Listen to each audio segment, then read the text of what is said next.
APMC ಮಾರುಕಟ್ಟೆಯ ಉಚಿತ ಅನ್ನದಾನಕ್ಕೆ ವರ್ಷದ ಸಂಭ್ರಮ.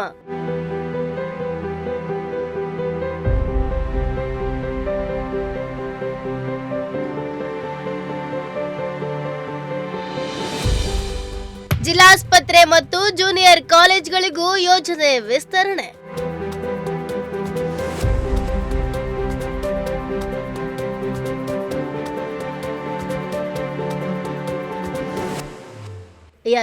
ಎಪಿಎಂಸಿ ಮಾರುಕಟ್ಟೆಗೆ ಬರುವವರಿಗೆ ಕೆಲವೊಮ್ಮೆ ನಿರೀಕ್ಷಿತ ದರ ಸಿಗದೆ ನಿರಾಶೆಗೆ ಒಳಗಾಗಿ ಊಟಕ್ಕೂ ದುಡ್ಡಿಲ್ಲದೆ ಪರದಾಡುವ ಪರಿಸ್ಥಿತಿಯನ್ನ ಕಂಡಿದ್ದೇನೆ. ಹೋಟೆಲ್ನಲ್ಲಿ ತಿಂಡಿ ತಿನ್ನಲು ಹೆಚ್ಚುವರಿ ದುಡ್ಡು ನೀಡಲಾಗಲ್ಲ. ಹೊಟ್ಟೆ ಹಸುವಿನಿಂದಲೇ ಮನೆಗೆ ವಾಪಸ್ ಆಗುತ್ತಿದ್ದ ರೈತರು, ಹಮ್ಮಾಲಿ ಕೂಲಿಕಾರರಿಗೆ, ವ್ಯಾಪಾರಿಗಳು, ಭಿಕ್ಷುಕರು ಸೇರಿದಂತೆ ಎಲ್ಲರಿಗೂ ಅನ್ನ ಸಂತರ್ಪಣೆ ಏರ್ಪಡಿಸಿದ್ದಕ್ಕೆ ವಾರಕ್ಕೆ 2 ದಿನ 500ಕ್ಕೂ ಹೆಚ್ಚು ಜನ ಊಟ ಮಾಡುತ್ತಿದ್ದರು ಅಂತ ಸಾರ್ಥಕ ಉಚಿತ ಅನ್ನ ಸಂತರ್ಪಣೆಗೆ 1 ವರ್ಷ ತುಂಬಿದೆ ಎಂದು ಗ್ಯಾರಂಟಿಗಳ ಜಿಲ್ಲಾಧ್ಯಕ್ಷ ಯಲವಳ್ಳಿ ರಮೇಶ್ ಚಿಕ್ಕಬಳ್ಳಾಪುರದಲ್ಲಿ ತಿಳಿಸಿದರು.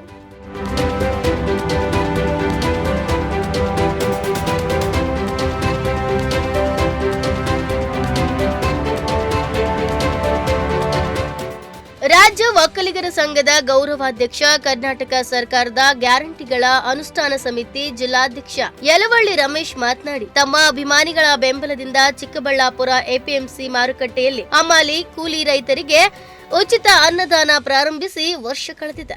ಈ ಹಿನ್ನೆಲೆಯಲ್ಲಿ ಇಂದು ಅಲ್ಲಿನ ಜನರಿಗೆ ವಿಶೇಷ ಊಟ ನೀಡಲಾಗ್ತಿದೆ ಎಂದರು.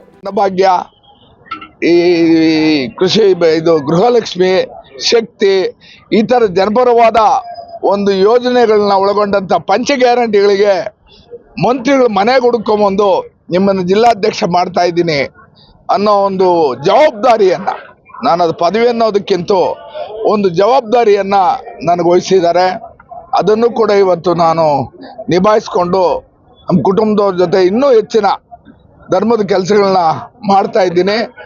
ಗೌರ್ಮೆಂಟ್ ಹಾಸ್ಪಿಟ್ಲ್ ಹತ್ರ ಕೂಡ ಹೋದೆ, ಅಲ್ಲಿ ಒಂದು ಕೌಂಟ್ರ್ ಮಾಡಿ ಅಲ್ಲಿ ಇದನ್ನ ಮುಂದುವರಿಸ್ಬೇಕು, 3ನೇ ಜಾಗ ಅಂತಂತೇಳಿ ಅಲ್ಲಿ ಹೋಗಿ ಇಂಟರ್ವ್ಯೂ ಮಾಡಿದಾಗ ಸರ್ಕಾರದವರು ಪೇಷಂಟ್ಗಳಿಗೆ ಅಲ್ಲಿ ಊಟ ತಿಂಡಿ ಎಲ್ಲ ಕೊಡೋ ವ್ಯವಸ್ಥೆ ನೋಡಿದೆ. ಅದಾದಮೇಲೆ ಅವ್ರ ಜೊತೆ ಬಂದಂಥ ಅಟೆಂಡರ್ಗಳು ಹೋಟ್ಲ್ಗೆ ಹೋಗೋದು ನೋಡಿದೆ. ಅದನ್ನು ಶೀಘ್ರದಲ್ಲಿ ಆದಷ್ಟು ಬೇಗ ಒಂದು ಒಳ್ಳೆ ಸುದಿನ ನೋಡಿ ಅಲ್ಲಿ ಕೂಡ ಅಕಸ್ಮಾತ್ ನನ್ನ ಹೋಟ್ಲುಳ್ಳವ್ರು ಬೈಕೊಂತಾರೆ, ಏನು ಮಾಡೋಕ್ಕಾಗಲ್ಲ. ಹೋಟ್ಲುಳ್ಳವರು ನಮ್ಮ ಬಿಸ್ನೆಸ್ ಕಿತ್ಕೊಂಡ್ರು ಅದು ಇದು ಅಂತ, ಅದಕ್ಕೆ ಯಾರು ಹಣೆ ಇಲ್ಲ, ಅವ್ರವ್ರ ಹಣೆ ಬರಗಳು. ನಾನು ಅನ್ನದಾನ ಮಾಡಬೇಕು ಅನಿಸಿದೆ, ನಾನು ಮಾಡೋ ತೀರ್ಮಾನ ತಗೊಂಡಿದ್ದೀನಿ. ಮರಳುಸಿದ್ದೇಶ್ವರ ದೇವಸ್ಥಾನ ಪಕ್ಕದಲ್ಲಿ ದೇವಸ್ಥಾನದವ್ರನ್ನು ಕೇಳಿದ್ದೀನಿ. ಅಸಿಸ್ಟೆಂಟ್ಸ್ ಬಂದವರು ಎಷ್ಟೋ ದೂರಗಳಿಂದ, ಆಂಧ್ರದಿಂದ, ಅಲ್ಲಿಂದ ಇಲ್ಲಿಂದ ಬರ್ತಾರೆ. ಪಾಪ ಅವರು ಸಾಮಾನ್ಯವಾಗಿ ತಮಗೆಲ್ಲ ಗೊತ್ತಿದೆ, ಸರ್ಕಾರಿ ಆಸ್ಪತ್ರೆಗಳು ಬರೋರೆಲ್ಲ ಬಡವರೇ, ಬರೀ ಕೂಲಿ ಕಾರ್ಮಿಕರೇ. ಆ ಬಡವರು ಬರೋಂಥ ಸ್ಥಳದಲ್ಲಿ ಅವ್ರಿಗೆ ಅಸಿಸ್ಟೆಂಟ್ಗಳಿಗೆ, ಅವ್ರಿಗೆ ಅಟೆಂಡರ್ಸ್, ಏನು ಒಬ್ಬ CS ಪೇಷಂಟ್ ಬಂದಿರ್ತಾರೆ, ಅವ್ರ ಜೊತೆಗೊಬ್ಬರು ಅಜ್ಜಿ ತಾತ ಬಂದಿದ್ರೆ, ಮೊಮ್ಮಕ್ಕಳು ಮಗನೋ ಯಾರೋ ಒಬ್ಬರು ಅಟೆಂಡರ್ ಆಗಿ ಬಂದಿರ್ತಾರೆ. ಅವ್ರಿಗೆಲ್ಲ ಅಲ್ಲಿ ಕೊಡೋ ಒಂದು ಯೋಜನೆ ಶೀಘ್ರದಲ್ಲೇ ನಿಮ್ಗೆ ತಿಳಿಸ್ತೀನಿ. ಅದು ಬಹುಶಃ ಈ ಆಷಾಢ ಮುಗಿದ ತಕ್ಷಣ ಶ್ರಾವಣ 1ನೇ ವಾರದಲ್ಲೇ ಅದು ಪ್ರಾರಂಭ ಮಾಡೋ ಚಿಂತನೆ ಇದೆ. ಅದನ್ನು ಕೂಡ ಮಾಡ್ತೀನಿ. ಇನ್ನು ಅವಶ್ಯಕತೆ ಜೂನಿಯರ್ ಕಾಲೇಜಿಂದ, ಯಾಕಂದ್ರೆ ನಾವೆಲ್ಲ ಹಳ್ಳಿಯಿಂದ ಜೂನಿಯರ್ ಕಾಲೇಜಲ್ಲಿ ಓದೋವಾಗ ಮಧ್ಯಾಹ್ನದ ಊಟ ಇಲ್ಲದೆ ಓದ್ಕೊಂಡು ಮನೆಗೆ ಹೋಗಿದ್ದೀವಿ. ಮೊನ್ನೆ ಎಕ್ಸಾಮ್ ಟೈಮಲ್ಲಿ ಜೂನಿಯರ್ ಕಾಲೇಜ್ ಹತ್ರ ಕೊಟ್ಟೆ, ತಮಗೆ ಗೊತ್ತಿದೆ. ಅದು ಯಾಕೆ ನಂಗೆ ತಲೆಗೆ ಹೊಡೀತು ಅಂದರೆ, ನಾನು SLC ವರೆಗೂ ಅಲ್ಲಿ ಜೂನಿಯರ್ ಕಾಲೇಜಲ್ಲಿ ಓದೋವಾಗ ಎಕ್ಸಾಮಿಗೆ ಬಂದಂಥ ಸಂದರ್ಭದಲ್ಲಿ ಬೆಳಗ್ಗೆ 10 ಗಂಟೆಗೆ ಏನೋ ಮನೇಲಿ ತಿಂಡಿ ತಿಂದು ಬಂದರೆ ಮಧ್ಯಾಹ್ನ ಇಂಟರ್ವಲ್ ಬಿಡೋರು, ಆವಾಗ ಕೂಡ ಊಟ ಇರ್ತಾ ಇಲ್ಲ. ಬೆಳಗ್ಗೆ 2 ಪೇಪರ್ ಇರೋದು ಆವಾಗ. ತಿರುಗಿ ಸಾಯಂಕಾಲ ರಾತ್ರಿ ಮನೆಗೆ ಹೋದ್ಮೇಲೆ ಊಟ. ಹಂಗಾಗಿ ಆಗ ಒಬ್ಬರು ಯಾರೋ ಪುಣ್ಯಾತ್ಮರು, ಅವ್ರು ಎಲ್ಲವರ ಗೊತ್ತಿಲ್ಲ, ಸ್ವರ್ಗದಲ್ಲಿ ಇರ್ಬೋದು, ಒಬ್ಬ ಶೆಟ್ರು ಹೆಂಡತಿ ಗಂಡ ಒಂದು ಪಾತ್ರೆಯಲ್ಲಿ ತಂದು ನಮ್ಮ ಹಳ್ಳಿ ಹುಡುಗರಿಗೆ, ಅವ್ರ ಹೆಸರು ಅದು ನನಗೆ ಗೊತ್ತಿಲ್ಲ, ಚಿಕ್ಕಬಳ್ಳಾಪುರದ ಶೆಟ್ರು ಒಬ್ಬ ತಾಯಿ ತಂದೆ ಬಂದು ನಮ್ಮ ಹಳ್ಳಿಯಿಂದ ಬಂದ ಮಕ್ಕಳಿಗೆ ಅಂತೇಳಿ ವಿಶೇಷವಾಗಿ ಟೌನವ್ರಿಗೆಲ್ಲ ಹಳ್ಳಿಯವ್ರಿಗೆ ಇವ್ರಿಗೆ ಅಂತೇಳಿ ನಮಗೆ ಒಂದು ದಪ್ಪೆಯಲ್ಲಿ ಅನ್ನ ಕೊಡೋರು. ದೊನ್ನೆಯಲ್ಲಿ ಆ ದೊನ್ನೆಯಲ್ಲಿ ಅನ್ನ ಕೊಡೋದು, ಅದು ನೆನಪು ಬಂತು ನನಗೆ. ಹಂಗಾಗಿ ಮೊನ್ನೆ ಎಕ್ಸಾಮ್ ಟೈಮಲ್ಲಿ ಸುಮಾರು 7 ದಿವಸ ಎಕ್ಸಾಮ್ ನಡೆಯೋ ದಿವಸನೂ ಅನ್ನದಾನವನ್ನು ಕೊಟ್ಟಿದ್ದೀನಿ. ಈಗ ವಿಶೇಷವಾಗಿ ಅಲ್ಲಿ ಅಲ್ಲಿ ಜೂನಿಯರ್ ಕಾಲೇಜಲ್ಲಿ ಬಹುಶಃ ನನಗೆ ತಿಳಿದಂಗೆ ಜೂನಿಯರ್ ಕಾಲೇಜ್ ಇರ್ಬೋದು, ಫಸ್ಟ್ ಗ್ರೇಡ್ ಕಾಲೇಜ್ ಇರ್ಬೋದು, ಅಲ್ಲಿ ಮಧ್ಯಾಹ್ನ ಬಿಸಿ ಊಟ ಸರ್ಕಾರದ ಇಲ್ಲ ಅಂತ ನನಗೆ ಅನಿಸ್ತದೆ.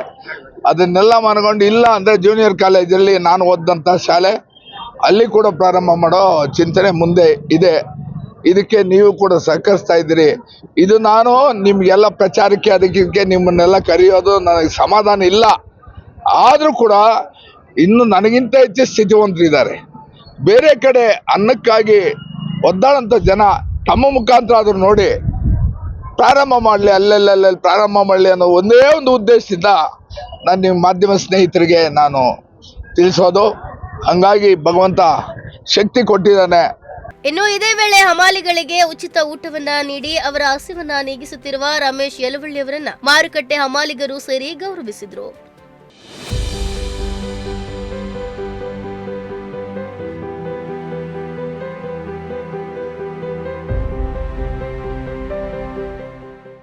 ಎನ್ ರಮೇಶ್ ಅವರ ಸೊಸೆ ಹೇಮಲತಾ ಜನಾರ್ದನ್ ಮಾತನಾಡಿ, ಅಪ್ಪನವರ ಸಮಾಜ ಸೇವೆಯ ಕಳಕಳಿ ಇಡೀ ಕುಟುಂಬ ಅನುಸರಿಸಿದೆ. ಅವರು ನಡೆದು ಬಂದಂತಹ ದಾರಿಯಲ್ಲಿ ನಾವು ಸಾಕ್ತೇವೆ. ಬಡವರ ಬಗ್ಗೆ ಅವರಿಗಿರುವ ಕಾಳಜಿ ಸಹಾಯ ಹಸ್ತದಲ್ಲಿಯೇ ಮನುಷ್ಯನ ನೆಮ್ಮದಿ ಎಂದು ಬಿಂಬಿಸುತ್ತೆ ಅಂತ ತಿಳಿಸಿದ್ರು. ಎಲ್ರಿಗೂ ನಮಸ್ಕಾರ. ನನ್ನ ಹೆಸರು ಹೇಮಲತಾ, ಯಲವಳ್ಳಿ ರಮೇಶ್ ಅಣ್ಣ ಅವ್ರ ಸೊಸೆ. ನಾನು ಇವತ್ತಿಗೆ 1 ವರ್ಷ ಆಯ್ತು ಇದು ಏನು ಅನ್ನ ಸಂತರ್ಪಣೆ ಅನ್ನೋದು ಸ್ಟಾರ್ಟ್ ಮಾಡಿ. ಸ್ಟಾರ್ಟಿಂಗು ಆಕ್ಚುಲಿ ಅವ್ರು ಅಂದ್ಕೊಂಡಂಗೆ ಜನ ಅಂದ್ಕೊಂಡಂಗೆ ನಾವು ಅಂದ್ಕೊಂಡ್ವಿ ಮೇ ಬಿ 1 ತಿಂಗಳು 2 ತಿಂಗಳು ಕ್ಲೋಸ್ ಆಗೋಗುತ್ತೇನೋ ಅಂತ. ಬಟ್ ಆದ್ರೆ ಇದು 1 ವರ್ಷ ಕಂಪ್ಲೀಟ್ ಆಗಿದೆ. ಇದನ್ನೇ ಅಪ್ಪ ಹೇಳಿದ್ರಲ್ಲ, ಈಗ 1 ವರ್ಷ ಅಲ್ಲ, ನನ್ನ ಮಕ್ಕಳು ನನ್ನ ಮೊಮ್ಮಕ್ಳಿರೋ ತನಕ ಅವ್ರಿಗೆ ಬುದ್ಧಿ ಕೊಡ್ಲಿ ಅಂತ ಹೇಳಿದ್ರಲ್ಲ, ಅದು ತುಂಬಾ ದೊಡ್ಡ ಮಾತು. ಖಂಡಿತ ನಾವು ಅದನ್ನ ನೆರವೇರಿಸ್ಕೊಂಡು